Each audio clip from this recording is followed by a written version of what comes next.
Exit poles வந்திருக்கு. நம்பலாமா நம்பக்கூடாதா, உண்மையா உண்மை இல்லையா? ஏற்கனவே இவங்க வந்து ப்ரீ போல் எடுத்திருப்பாங்களே, ஒப்பீனியன் எடுத்திருப்பாங்களே, அவங்கள்ட்ட தான் திருப்பி எக்ஸிட் போல் கேட்டுறேன். அப்போ எப்படி வந்து ஆன்சர் வரும்? மக்களுடைய முடிவு வேற, சேனல்கள் சொல்றது வேற. இதை நீங்க தொடக்கத்திலேருந்தே பார்த்துட்டே இருக்கலாம். தே somehow they want to represent or they want to make DMK happy. இவ்வளோ நம்பர்ஸ் வந்து இல்லை, இவ்வளோ நம்பர் எதுக்கு இவ்வளோ பேர் போய் ஓட்டு போடுறாங்க? ஆன்டி இன்கம்பன்சி அதிகமா இருந்தது, அதனால நிறைய பேர் வாக்களிச்சிருக்காங்க சொல்றாங்க. அப்ப யாருக்கு எதிராக வாக்களிச்சிருக்காங்க? டிஎம்கே. ஆப்வியஸா. அப்ப ஏடிஎம்கே நம்பர்ஸ் இல்லைங்க.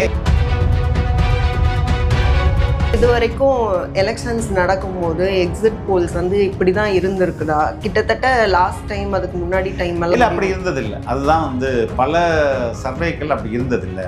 ஒரு சில சர்வேக்கள் ரொம்ப நேர்மையா இருந்தது, அதுவும் இருக்கு. நேர்மையா மொத்தமா நம்ம விளக்கிற கூடாது. ஏன்னா நீங்க ரொம்ப சிம்பிள்னா, இது வந்து முழுக்க முழுக்க வி வேவ், விஜய் வேவ், அதற்காக வந்த கூட்டம், அதற்காக நடந்த தேர்தல். இதுல வந்து வெற்றி பெற போது பெரும்பான்மையுடன் தவைக்க தான். அது இடையில ஒரு 2-3 நாள் அவ்வளவுதானே. இன்னைக்கு சார் என்ன சார், நாங்கெல்லாம் ஓட்டு போட்டோம், ரிசல்ட் எல்லாம் டிஎம்கேக்கு சொல்றாங்களே சார், என்ன சார் நம்பாதீங்கன்னு சொன்னேன். நான் இப்போ என்னுடைய என் ஆஃபீஸில் எனக்கு தெரிஞ்சவங்க, நான் போகிற இடங்கள் எல்லாம் கேட்கும் போது எல்லாம் விசில் தான் சொல்கிறாங்க. அதை உறுதிப்படுத்துகிற மாதிரி தான் இவ்வளோ பேர் வந்து ஓட்டு போட போயிருக்காங்க. இவ்வளோ பேரும் கலர் ட்ரெஸ், யூனிஃபார்மாக கலர் கோடோட போய் டிஎம்கேக்கு போடுவாங்கன்னா எப்படி? அது இப்போ விஜய் இஸ் அன்பிரடிக்டபிள் அப்படின்னா, அந்த அன்பிரடிக்டபிள் அப்படிங்கிறதுக்கு மீனிங் விஜய் அன்பிரடிக்டபிள்னு ஏன் சொல்றாங்க? அவங்களே முதல்ல கன்வின்ஸ் ஆகல. சொன்னவங்க எல்லாருமே முதல்ல ஒரு ஆன்டி விஜயா தான் இருந்தாங்க. அவங்க தான் சொன்னாங்க கூட்டம் பாருங்க ஓட்டா மாறாருங்க. அந்த ஆர்குமெண்ட்டை உறுதியாக நம்பினாங்க. ஆனால் அந்த ஆர்குமெண்ட்டை தேர்தல் உடைச்சது. கூட்டம் ஓட்டா மாறுதுப்பா, இவ்வளோ பேரும் வந்து ஓட்டு போடுறாங்களேப்பா அப்படின்னு சொல்லி மாறுது. இப்போ அவங்க ஏற்கனவே ஒரு நிலைப்பாடு எடுத்துட்டாங்களே, இப்போ நான் டப்புன்னு எப்படி மாற்ற முடியும்? அப்போ அதுக்கு வந்து அன்பிரடிக்டபிள்னு ஒரு வார்த்தையை போடுவோம். ஆக்சிஸ் தான் அந்த சர்வே பேர். ஆமாம், ஆக்சிஸ் நினைக்கிறேன். அவங்க மட்டும்தான் வந்து எல்லா ஊருக்கும் போயிருக்காங்க, மற்றதெல்லாம் ஃபோன் தான். பட் வந்து 44,000 தான் அவங்களோட சாம்பிள்ஸ்ன்னு ஒரு நம்பர் சொல்கிறாங்க. இது வந்து ரொம்ப மினிமல் தானே. 10 போதுமா? நீ வந்து ப்ராப்பராக பண்ணணும்னு நினச்சா ஒரு ஒரு ஒரு ஒரு தொகுதிக்கு 100 இஸ் இனஃப். 100 சாம்பிள்ஸ் போதும். அதாவது கரெக்டாக நீங்கள் பண்ணணும். நியூஸ் என் நேயர்களுக்கு வணக்கம். இன்றைக்கு நேர்காணலில் நம்ம கூட இணைஞ்சிருக்காங்க தாவேகா தேசிய செய்தி தொடர்பாளர் திரு ஃபெலிக்ஸ் ஜெரால்ட் அவர்கள். நிறைய கேள்விகள் கேட்க போகிறோம், வாங்க பேசலாம். வணக்கம் சார். வணக்கம். கணிக்கவே முடியலன்ட்டு கடைசியில் வந்து 7:1 அப்படின்னு எக்ஸிட் போல்ஸ் வந்திருக்கு.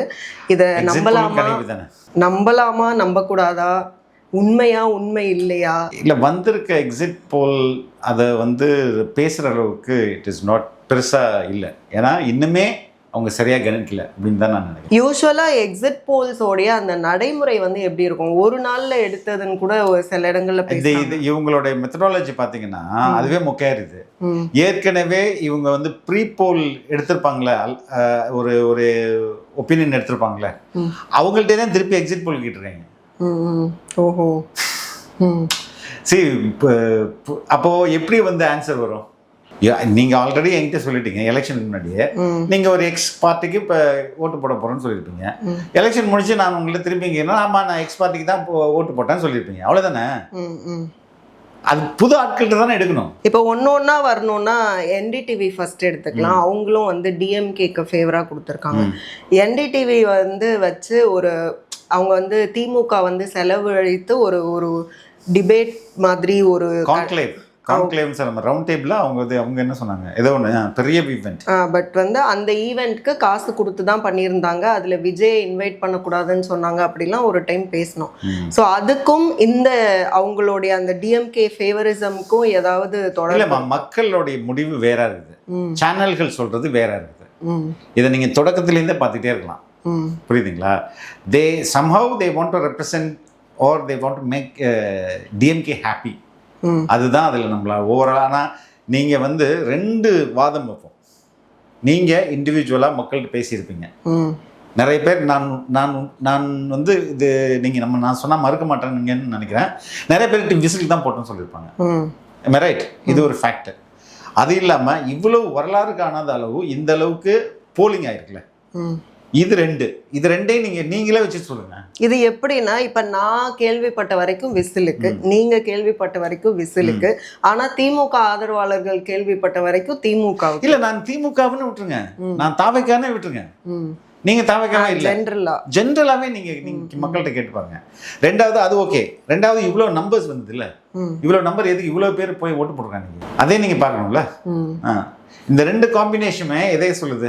ஆன்டி இன்கம்பன்சி அதிகமா இருந்தது, அதனால நிறைய பேர் வாக்களிச்சிருக்காங்கன்னு சொல்றாங்க. அப்ப யாருக்கு எதிராக வாக்களிச்சிருக்காங்க? டிஎம்கே. அப்ப ஏடிஎம்கே நம்பர்ஸ் இல்லங்க. ரைட். உங்களுக்கு மக்கள் என்ன சொல்றாங்க? விசில். அப்போ யூ அப்ளை திஸ் போத். இதுக்கு நம்ம ராக்கெட் சயின்ஸ் படிக்கணும் தேவையில்லையே. அதாவது டிவிகே வந்து ஒரு 20 சீட்ஸ் இந்த டைம் ஜெயிச்சிருச்சுனாவே பெரிய விஷயம் அப்படின்னு சொல்றாங்க.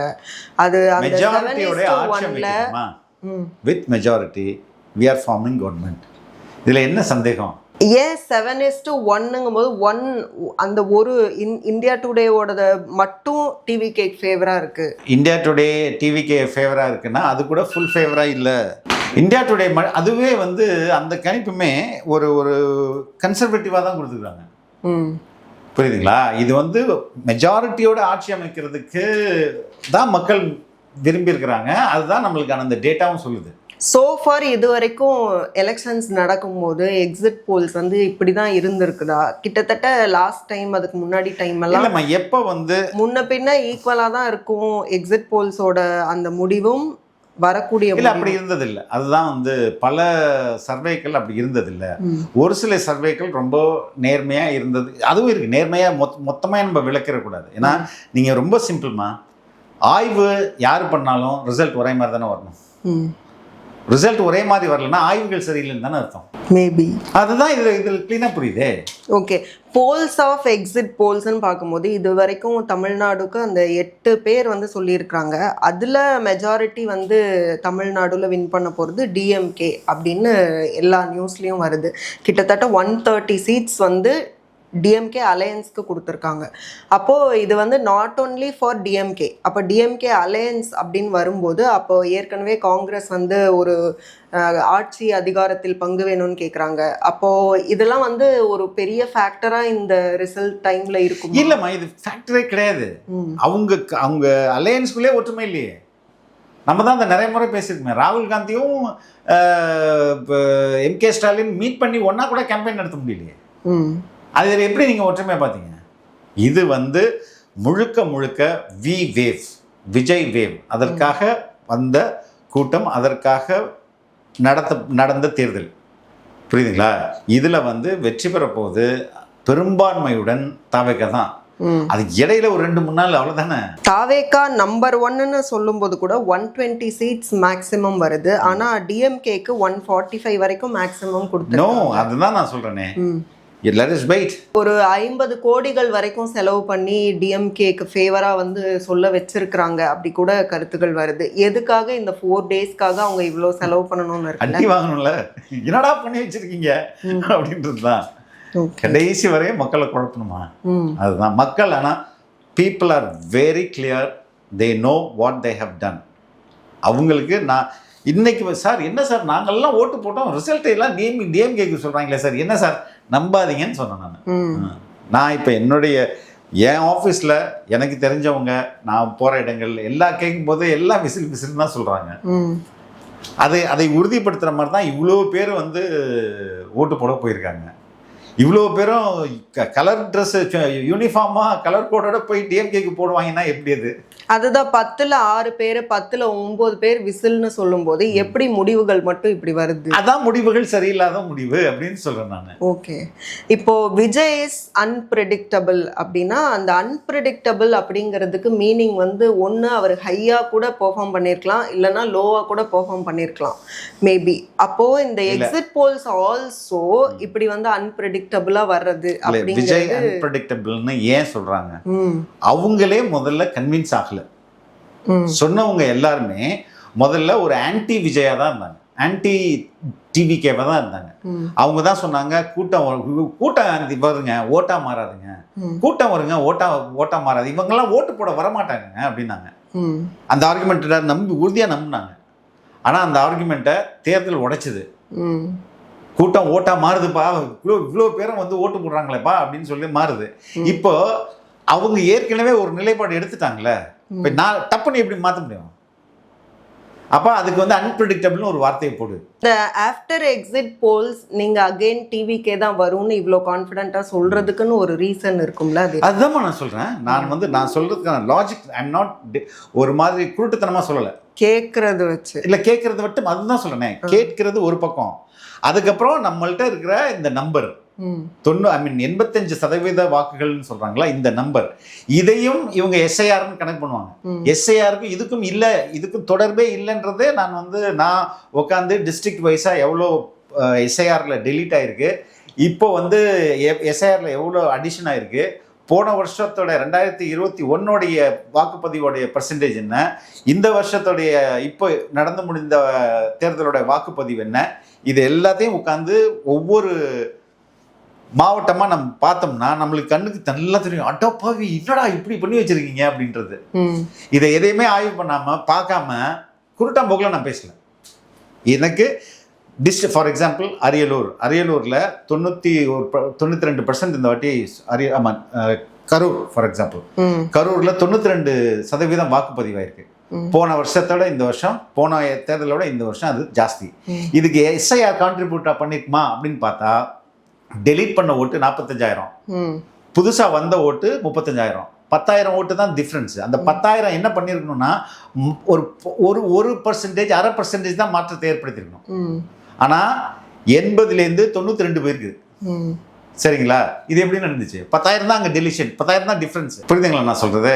அதே போல சென்னை எடுத்துங்க. சென்னையில வந்து 14 லட்சம் வாக்குகள், 14,25,000 வாக்குகள் அழிச்சிருக்காங்க. புதுசா வந்தது 1,25,000 சம்திங் தான். இதுவும் நிறைய டிஃப்ரென்ஸ் இருக்கு. அப்போ இங்க ரொம்ப ஜாஸ்தியா போயிருந்துடணும். இந்த நம்பர் அங்க 83 தான் போயிருக்கு. போன வாட்டி 56 சம்திங் போயிருக்கு. சென்னையோடைய வாக்கு சதவீதம் போன வருஷத்துக்கும் இந்த வருஷத்துக்கும் உள்ள டிஃப்ரென்ஸ், ஹியூஜ் டிஃப்ரென்ஸ் இருக்குல்ல. இது மாதிரி ஒவ்வொரு இதையும் நீங்க பாத்தீங்கன்னா, ஒவ்வொரு டிஸ்ட்ரிக்ட் வைஸ் பார்த்தா கூட எஸ்ஐஆர் ஒரு ரோல் பிளே பண்ணல அப்படின்றத நம்மளால கிளியரா பார்க்க முடியும். மக்கள் லார்ஜ் லெவல்ல போயிருக்கிறாங்க அப்படின்றத நம்மளுக்கு டேட்டாவோட காட்ட முடியுது. அப்ப இதெல்லாம் எதுக்கு? இதை இந்த எக்ஸிட் போல் பண்றவங்க இதை படிச்சிருந்தாவது, இப்போ தமிழ்நாடு 38 டிஸ்ட்ரிக்டா 37 வாட் எல்லா டிஸ்ட்ரிக்டையும் எவ்வளோ எஸ்ஐஆரில் போயிருக்கு, எவ்வளோ ஆட் பண்ணியிருக்காங்க, 21 எவ்வளோ போல் பர்சன்டேஜ், இப்போ போல் பர்சன்டேஜ் எடுத்து போட்டு அனலைஸ் பண்ணு, தெரிஞ்சு போயிடும் நமக்கு. ஒருவேளை அவங்களுக்குலாம் வி வேவ் தெரியாமல் இருந்திருக்கும். வி வேவ் மக்களுக்கு தானே தெரியுது. சரி, இவங்க எல்லாம் எப்படிமா அந்த except one survey, that is ஆக்சஸ்னா மேக்சிஸ் தானே அந்த சர்வே பேர். ஆமாம், ஆக்சிஸ் நினைக்கிறேன். அவங்க மட்டும்தான் எல்லா ஊருக்கும் போயிருக்காங்க. மற்றதெல்லாம் ஃபோன் தான். பட் 44,000 தான் உங்களோட சாம்பிள்ஸ்ன்னு ஒரு நம்பர் சொல்றாங்க. இது ரொம்ப மினிமல் தானே? 10 போதுமா? நீ ப்ராப்பரா பண்ணணும்னு நினைச்சா ஒரு ஒரு ஒரு தொகுதிக்கு 100 இஸ் இனஃப். 100 சாம்பிள்ஸ் போதும். அதாவது கரெக்டாக நீங்கள் பண்ணணும். உங்களுக்கு என்னது ப்ரீகன்சீவ்டு ஐடியா இல்லாமல் நான் உண்மையிலே களத்தில் என்ன நடக்குதுன்னு பார்த்துக்கிறதுக்கு நீங்கள் போகணும். அப்புறம் இந்த 100 பேர்கிட்ட தலை போதும் ஒரு கான்ஸ்டிடுவன்சிக்கு. பர்சன்டேஜ் கால்குலேட் பண்ணிக்கிறாங்க. அந்த பர்சன்டேஜை அப்படியே சீட்ஸாக கன்வெர்ட் பண்ணுறாங்க. அப்போ அதில் அந்த கால்குலேஷன் ராங்காக போகிறதுக்கு தான். அதெல்லாம் விடுங்கம்மா, தள்ளி விடுங்கலாம், முடிஞ்சது. அவங்க இதை சொல்லிட்டாங்க.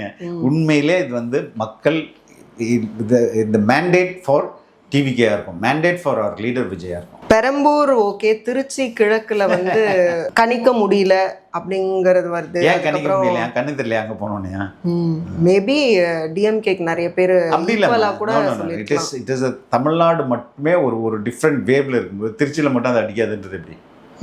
திருச்சியில இன்னும் வாக்குப்பதிவு ரொம்ப ஹெவியா கிளியர். அப்படி பார்த்தா அப்ப எக்ஸிட் போல்ஸ் எடுக்கும் போது எல்லாரும் டிவிகேங்கும் போது மெஜாரிட்டி சீட்ஸ் டிவிகேக்கு தானே. அதான் நான் சொல்றேன், ஆய்வு சரியா நீங்க பண்ணீங்கன்னா ரிசல்ட் ஒரே மாதிரி தான் வரும். திருச்சி போன முறை 73%, 74 கூட வச்சுக்கலாம். இந்த முறை 86% வாக்குப்பதிவு. ஓகே, எஸ்ஐஆர்ல பாத்தீங்கன்னா புது ஓட்டு போனது 75,000 தான் போயிருக்குது.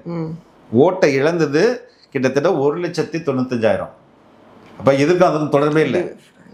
ஓட்டு. ஆனால் அதே போல தான் தர்மபுரி ஒரு நல்ல எக்ஸாம்பிள். புதிய வாக்குகள் 41, பழைய வாக்குகள் 72, ஒரு 30,000 தான் டிஃப்ரென்ஸ். இந்த 30,000ன்றது பெரிய மாற்றத்தை ஏற்படுத்திருக்க கூடாது, கரெக்டுங்களா? 90% வாக்குப்பதிவாயிருக்கு. போன வாட்டி 82% வாக்கு. அப்போ இது எல்லாம் எதை சொல்லுது? இது வந்து நீங்க ஓப்பனா நீங்க அப்ரோச் பண்ணீங்கன்னா this numbers will not give you very, உங்களுக்கு வந்து வார்த்தைகள் வேணா தப்பு பண்ண பொய் சொல்லலாம், எண்கள் வந்து பொய்யே சொல்லாது. Numbers will never give never lie to you. அதை நீங்க எப்படி இன்டர்பிரேட் பண்றீங்கன்றதை பொறுத்து தான் இருக்கு. ஓப்பன் மைண்டோட யார் வேணாலும் அப்ரோச் பண்ணி ஓப்பன் டாக்குமெண்ட் தானே அவைலபிள் வித். இன்னும் வந்து உங்களுக்கு 3ஆம் தேதியெல்லாம் தெரிஞ்சு போயிருமே எதுக்காக இவ்வளவு பேர் ஓட்டு போட்டாங்க அப்படின்றதுக்கான ரீசன்.